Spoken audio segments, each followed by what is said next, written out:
Everyone thinks that teens in our world today use alcohol, tobacco, or drugs to cope with everyday struggles. You may think they do. But they don't.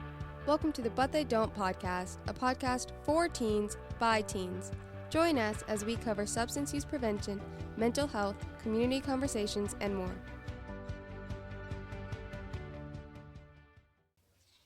Hey everybody, we are back with a new episode of But They Don't. After taking a little bit of a break for the holidays, we are excited to bring you 3 new community conversations interviews over the next few weeks. I'm Mallory. And I'm Abby. We haven't done an episode in a while. How was your holiday? Did you do anything fun? It was good. I didn't do much. I worked a little bit. What about you, Mallory? I worked, and then I got paid, so it was pretty nice. That's about it. And then I got sick the day of Christmas. Oh, no. So for our blunt truth for the day is a scary statistic. Teen fentanyl deaths more than doubled from 253 in 2019 to 680 in 2020. Last year, the number jumped to 884. And fentanyl was the cause of 77.14% of drug deaths among teenagers last year. Today we are excited to be joined by Lieutenant Tommy Blankenship from the Pickens County Sheriff's Office. Thank you for coming. Can you tell us a little bit about your background in law enforcement? Absolutely. And first off, I just want to thank you guys for having me here. It's just an honor to get to come and speak with you. I love the title of your podcast, But They Don't. I like the idea of how you're just smashing through stereotypes about young people. Mm-hmm. That's really awesome. But on a sidetrack, yeah, I've been with the Pickens County Sheriff's Office. I'm on my 18th year, and I have been assigned in those 18 years to uniform patrol. I spent the majority of my time in the narcotics unit, where we did everything from controlled purchases of illicit items, including but not limited to drugs and firearms, things of that nature. And that was the largest brunt of my career. I came out of there and was the sergeant, which is the supervisor with the sheriff's office. Anytime someone becomes corporal or sergeant, lieutenant, generally they're supervising a group of other officers. So I was the sergeant over our community action team, and the community action team is basically a street-level drug interdiction and crime suppression unit. They work hand-in-hand with our narcotics unit as well as our detectives to suppress crime and to go out and find these places where illicit drugs are being sold and try to make a difference in the community. In 2019, I was promoted to training lieutenant, which is my current position now. As the training lieutenant, I oversee all of the training of every single officer at the sheriff's office as well as the detention center. It's my job to make sure that their training certificates and everything are up to date, that we have other officers that have certifications for training so that they can, because, in law enforcement, there's a vast amount of different subjects that they have to be trained on. It's not just drive your car, shoot your gun. There's intellectual portions of classroom stuff that has to be done. So we want to have an eclectic group of instructors that can bring that information to the officers. I've been on the SWAT team since 2008, and I am currently the deputy commander of the SWAT team, so that means I'm second in charge. I'm only second to Captain Adam Tumblin. But on top of all that, I'm also a defensive tactics instructor, a firearms instructor, a taser instructor, a Clan Lab instructor, Project Life instructor, which is a new program that we just started at the sheriff's office, as well as an ALICE instructor. And I don't know if you guys have ever heard of ALICE, but it's basically the public's or a citizen's response to an active shooter event. And that's what we as the sheriff's office train. And I'm a trainer in that. So I wear a lot of hats when it comes to training. So it kind of fits since I got a degree in education in college. But other than that, about the only other thing is I'm one of very, very few. I know I'm the only expert witness in methamphetamine production at the sheriff's office, and that just comes because of my educational history and my experience in dealing with meth labs. Thank you for sharing. Today we are talking about fentanyl and fentanyl-laced pills.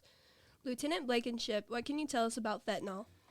Well, first and foremost, just the word should scare people because it is a very dangerous drug. Fentanyl is a synthetic opioid, and what those words mean is that it does not occur naturally in nature. It's synthetic, and it's synthetic because it is created in a lab somewhere. Now, when I say created, obviously the law of conservation of matter says that nothing can be created nor destroyed, only change forms.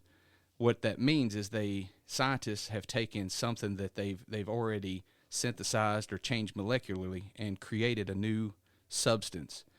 And this new creation is about 50 to 100 times stronger than morphine. Now, morphine is a derivative from opium. So opium is a naturally occurring substance. It's harvested from a poppy plant. And the idea behind the creation or the synthesization of it is probably multifaceted. It's cheaper to just go into a lab and manufacture these chemicals instead of having to harvest and farm, because you have seasons that are going to dictate when you can and can't grow plants. But the idea behind it was also to create something that was maybe not quite as addictive or that was more useful in the medical industry. So in 1959, it was actually introduced to Western European countries, and they were using it as an intravenous painkiller, so that an intravenous just basically means it has to be injected into the body. And it was used there until about 1968, in which the FDA actually approved it in the United States for use. Now, the unique thing about it being approved by the FDA is there was actually a lot of pushback, because scientists saw that it did have a pretty significant chance, or it was a likely candidate for abuse, because it was so potent. They realized when they synthesized it how strong it was. So there were those who pushed against it, but in 1968, the FDA approved it, and since then, beginning in the 70s and 80s, they started using it for cardiovascular surgeries, because it was strong enough that not only would it numb the pain of a patient, but it would put them into a comatose state so that those surgeries could be done. Now, the majority of what we see in law enforcement is not what's made in a laboratory approved by the FDA for use here in America. What we generally see is something that's made clandestinely, which means in secret. That's what the word clandestine means.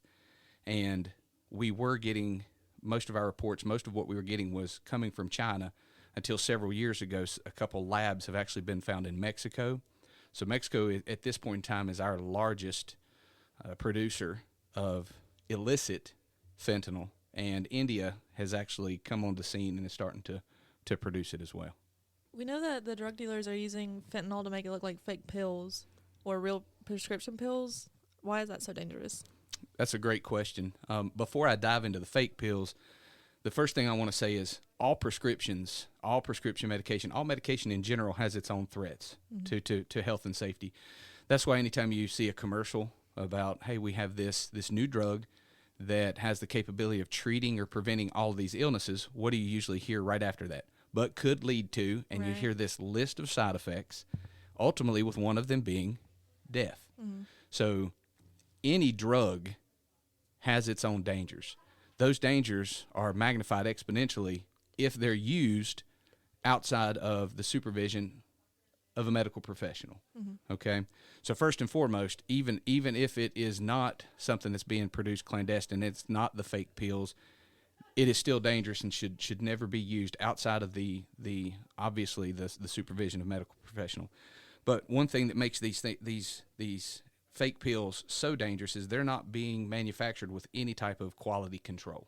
Mm-hmm. There are people that have some chemistry knowledge that are creating them, but the difference is those that are making these aren't concerned with the health and well-being of their consumers. There's no legal team that is working to prevent them from selling something to citizens in the United States that could ultimately lead to serious physical injuries or death. Mm-hmm. So they're not as concerned about it. There's no way to truly know in these counterfeit pills what's actually in them. So, for example, if a person was trying to buy an alprazolam or a Xanax, because that's the pill that they've become accustomed to abusing, and they go out and they buy one of these pills that's a counterfeit, it's not necessarily going to be alprazolam. It could be ecstasy, methamphetamine, cocaine, vitamin A, caffeine, sucrose, or it could be fentanyl. And it could be a deadly dose of fentanyl because there's no quality control to know exactly how much of the active ingredient is being put into them. Mm-hmm. The pills as well. So in Mexico, they have found some very expensive, very high-level pill presses, to the point where some of the pills that we have actually seen seized by law enforcement look more professionally made than what you're actually going to get from your pharmacist. They're crisper, they're cleaner, they're neater, there's no rough edges to them. So they're spending a lot of money to make it look like the real thing. Mm-hmm. And the reason for that is people think that are abusing pills, well, if I get a pill that was made by an FDA-approved lab that went through a pharmacist that came out of that orange bottle, it's safer. None of them are safe. Mm-hmm. None of them are safe.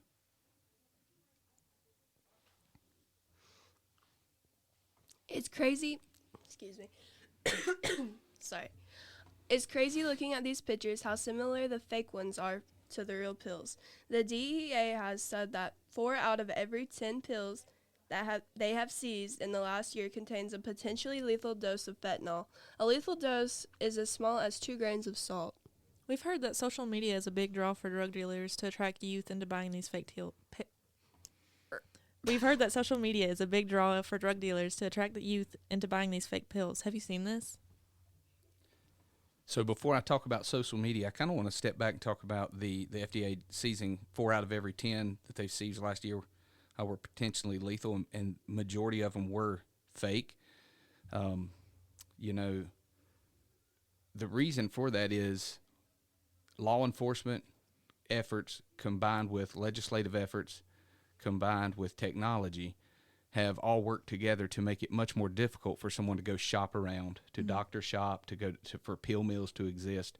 So there's a less likely chance that we're going to run into a large quantity of someone's actual prescription being leaked out.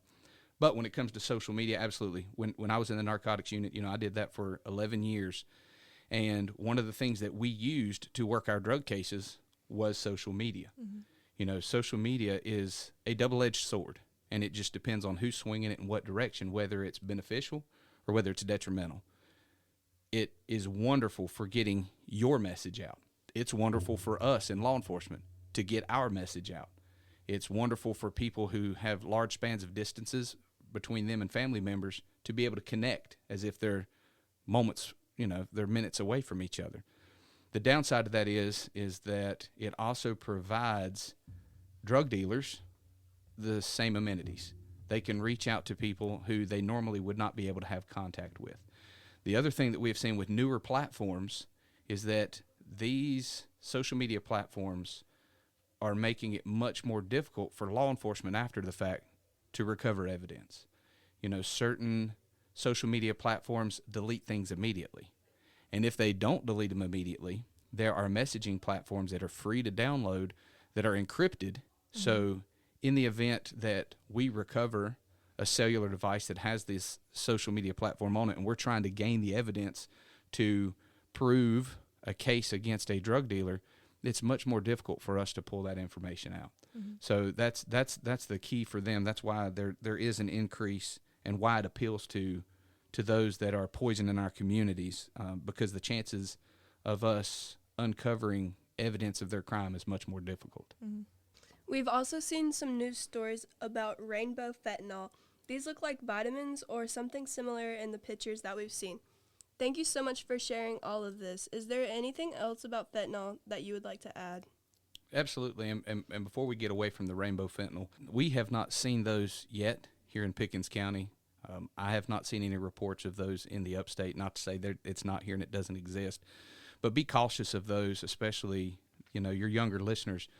That's somebody trying to appeal to you. That is someone who is trying to convince younger ages into utilizing these things. It's no different than when alcohol companies started making very fruity flavored, very sugared down beverages that mimic energy drinks and or the soda products that are used regularly by people at a certain age. Same thing is with the vapes and the tobacco products that are flavored.